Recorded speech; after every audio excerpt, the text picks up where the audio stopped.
Hello students, welcome to our channel. तो आज हम लोग जिस टॉपिक के बारे में बात करेंगे वो है कंपाउंड इंटरेस्ट।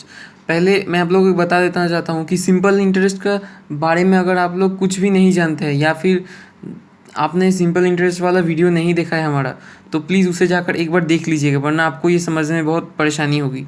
तो चलिए शुरू करते हैं। ये जो कंपाउंड इंटरेस्ट वाला मेथड है ये बैंक्स में यूज़ होता है। तो इस मेथड में जो होता है वो है एक प्रिंसिपल मनी रहता है, मतलब जो मनी आप बैंक में रखते हैं या पोस्ट ऑफिस में रखते हैं। तो अब ये जो मनी है मतलब पी, ये हर एक समय बढ़ता रहता है। एक टाइम पीरियड रहता है, मतलब ये जो आर है इंटरेस्ट रेट, ये एक रेट रहता है। सपोज़ 10% या 5% करके ये मनी हमेशा बढ़ता ही रहता है। या फिर ये ऐसा उस कंपाउंड इंटरेस्ट में ये होता है कि पहले आपने पी इक्वल टू 1200 रुपये रखे हैं। अब ये रुपए हर एक साल में 8%, मतलब आर है आपका 8%, 8% के हिसाब से बढ़ेंगे। सपोज़ ये 8% से बढ़ के हो गए, 8% से बढ़ के होंगे, इनका जो इंटरेस्ट होगा एक साल में वो होगा पी टी, मतलब एक 1 और आर 8/100, तो ये हो गया 96। तो 96 रुपये हो गए मेरे इंटरेस्ट एक साल के। अब कंपाउंड इंटरेस्ट में जो होता है कि अगले साल के लिए आपका जो पी होगा वो हो जाएगा 1200 प्लस 96 इज इक्वल टू 1296। तो यहाँ पर जो हुआ ये हमेशा एक लिमिटेड टाइम के बाद बढ़ता रहता है मेन मनी, मतलब जो प्रिंसिपल मनी है।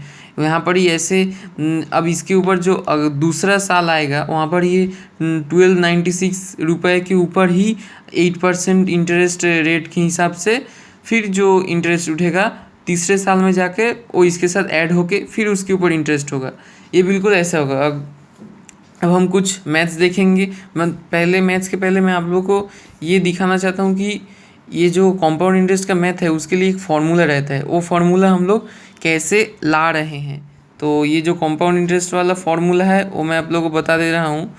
ये हो गया P1+R/100 whole to the power T, मतलब यहाँ पर जो टाइम होगा ये सपोज़ 1 साल 2 साल या 3 साल, और मैंने यहाँ पर P2 लिखा है, मतलब दूसरे साल के लिए जो प्रिंसिपल मनी होगा। तो P × 1+R/100 to the power T. अब ये कैसे आता है मैं आप लोग दिखाता हूँ। और एक बात कि यहाँ पर जो है ना 8%, ये यहाँ पर मैंने ईयरली लिया है, मतलब एक साल के बाद ये 96 रुपये 1200 के साथ ऐड होंगे। लेकिन कभी कभी ये जो आर होता है ये 6 मंथ्स पर होता है, मतलब सपोज़ यहाँ पर 8% 8 होगा लेकिन यहाँ पर हाफ ईयर होगा, मतलब 6 मंथ के बाद मुझे 96 रुपये मिल रहे हैं। तो ये 96 रुपये मैंने बैंक में रखने के 6 महीने बाद ये जो 1200 है वो 1296 हो जाएंगे। फिर इसके ऊपर अगले 6 महीने के लिए इंटरेस्ट आएगा। तो यहाँ पर जब भी आप कंपाउंड इंटरेस्ट का मैथ कीजिएगा तो टाइम को बिल्कुल अच्छे से देखिएगा, क्योंकि वो बहुत मैटर करता है। तो अब आते हैं फॉर्मूले पे। तो मैंने पहले यहाँ पर मेन मनी जो है उसको पी एज्यूम किया है और टाइम को एक साल, मतलब पहले वाला साल। उसके बाद रेट ऑफ इंटरेस्ट, सॉरी ये आर होगा। तो फर्स्ट ईयर में हमें जो इंटरेस्ट मिलेगा वो मैं इस फॉर्मूले से कर रहा हूँ, P/100। तो यहाँ पर T1 है तो PR/100। तो अब जो हमारा कंपाउंड इंटरेस्ट का मतलब है अगले साल के लिए, मतलब जो नेक्स्ट ईयर है सेकेंड ईयर के लिए हमारा जो P होगा, मतलब उसको मैंने P2 एज्यूम किया है। तो हमारा जो मेन मनी होगा वो होगा जो हमारा पहले से प्रिंसिपल मनी है, मतलब P प्लस जो हमारा इंटरेस्ट हुआ है एक साल का P + PR/100। तो यहाँ पर से मैंने P कॉमन लिया है 1+R/100। तो अब देखिए ये फॉर्मूला लगभग आ गया है। अब जो ऊपर वाला T है, तो सेकेंड ईयर के लिए जो हमारा I होगा I2 = हमारा ये है P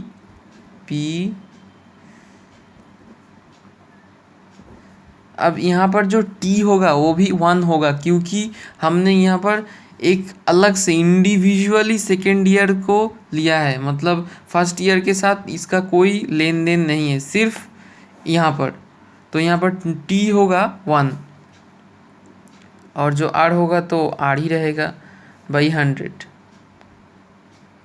तो यहाँ पर जो होगा P R by 100 plus multiply 1 plus are by 100। तो अब हमारे लिए तो हमें सेकेंड ईयर का इंटरेस्ट भी मिल गया है, तो अब हम लोग थर्ड ईयर में जाएंगे। तो थर्ड ईयर के लिए हमारा जो P3 होगा वो होगा जो सेकेंड ईयर में मेन मनी था, मतलब ये P multiply 1 plus are by 100 plus P R by 100 multiply 1 plus are by 100। तो अब यहाँ पर से हम लोग P को कॉमन ले लेंगे, तो P कॉमन लिया तो बचा, और साथ में P और ये टोटल कॉमन ले लेंगे, तो P1 plus are by 100 plus oh no sorry multiply 1 plus are by 100। तो आप देख सकते हैं हमारा फॉर्मूला आ गया है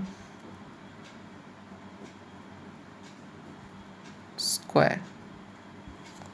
तो 2 साल के बाद जो हमें टोटल मनी मिलेगा, मतलब टोटल प्रिंसिपल मनी मिलेगा, वो है ये P multiply 1 plus are by 100 whole square. और थर्ड ईयर के मतलब 3 साल के बाद हमें जो मिलेगा वो है सिर्फ यहाँ पर एक 3 हो जाएगा। तो आप समझ ही गए हैं फॉर्मूला कैसे आते हैं। तो चलिए अब कुछ मैथ्स देख लेते हैं। तो हमारा जो ये मैथ है, a bank give 5% interest rate on 4,000 rupees, what will be the main money, मतलब जो P है वो 3 साल के बाद क्या होगा। तो आप लोग पता ही है क्या करना है, यहाँ पर P मिल गया, T मिल गया और R मिल गया है, तो फॉर्मूला दे दीजिएगा।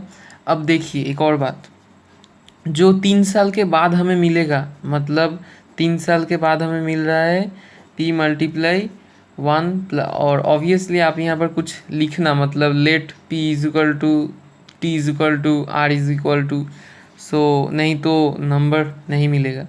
1 plus are by 100 whole to the power 3। तो अब यहाँ पर हमें जो मिल रहा है ये इंटरेस्ट नहीं है, ये टोटल मनी है, मतलब इंटरेस्ट इसमें ही ऐड किया है। जैसे आप देख लीजिए 4000 1 प्लस 5/100 होल क्यूब, तो 5/100 का ये हो गया 20, तो यहाँ पर हो गया 4000 मल्टीप्लाई 21/20 इसका होल क्यूब, मतलब 21/20 मल्टीप्लाई 21/20 मल्टीप्लाई 21/20। अब देखिए हमारा जो आया है 21 मल्टीप्लाई 21 मल्टीप्लाई 21/2, तो ये जो आंसर आएगा ये होगा 4630.5। तो अब देखिए हमारा क्या आया आंसर, 4000 से ज़्यादा, मतलब यहाँ पर ये 630, मतलब 630 रुपये हमारा इंटरेस्ट है 3 साल का। तो आप समझ गए हैं अब। तो चलिए अब दूसरे मैथ की ओर। अब देखिए ये जो मैथ है ना, ये थोड़ा सा ट्रिकी है। If A bank give 10% compound interest for 6 months, मतलब यहाँ पर आपका जो ये 3 है ना, ये हाफ ईयर हो जाएगा, मतलब 6 मंथ, और यहाँ पर सिर्फ ईयर होता है तो ये हाफ ईयर हो जाएगा, मतलब कि 6 महीने बाद आपका जो इंटरेस्ट होगा वो टोटल मनी के साथ, मतलब प्रिंसिपल मनी के साथ ऐड हो जाएगा।